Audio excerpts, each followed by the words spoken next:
OK. Alors, règle numéro 5, toujours laisser le contrôle à l'utilisateur tout en indiquant les bonnes étapes. Donc, ça revient dans la suite logique de ce que j'expliquais tout à l'heure. Influencer et manipuler. Le but, c'est qu'on amène les gens d'un point A à un point B. Mais il ne faut pas non plus qu'ils aient l'impression de tomber dans un piège. Il faut qu'ils aient, en tout cas, qu'ils conservent leur liberté d'action. Pour cela, c'est très simple, mais malheureusement, il faut le dire parce que beaucoup de personnes ne le respectent pas.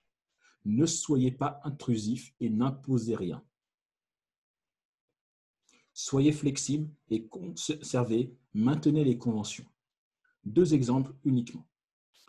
Premier exemple, c'est le bouton retour arrière du navigateur.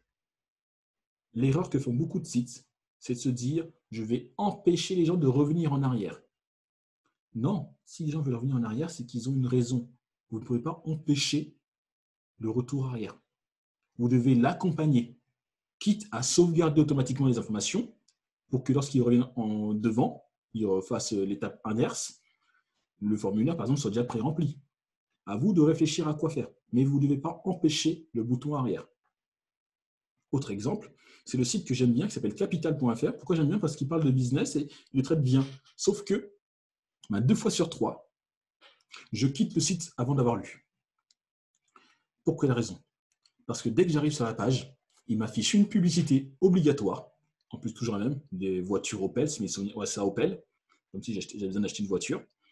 Et je dois me coltiner la publicité jusqu'au bout avant pour pouvoir lire le contenu. Alors certains me diront, oui, mais c'est leur business model. Je peux comprendre. Mais si le business model vous fait perdre 2 clients sur 3, mais je pense qu'il y a un problème. Et ils font ça depuis des années. Non, ça marche pour eux, hein, parce qu'avec le tiers de personnes qui restent, en tout cas le nombre de personnes qui restent, c'est suffisant. Mais vous ne devez pas imposer des choses. Pareil pour les formulaires d'inscription à une newsletter.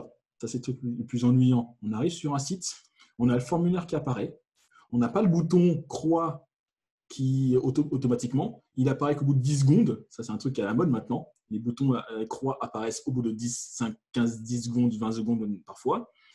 Et on est obligé de remplir le formulaire pour pouvoir s'inscrire à une newsletter.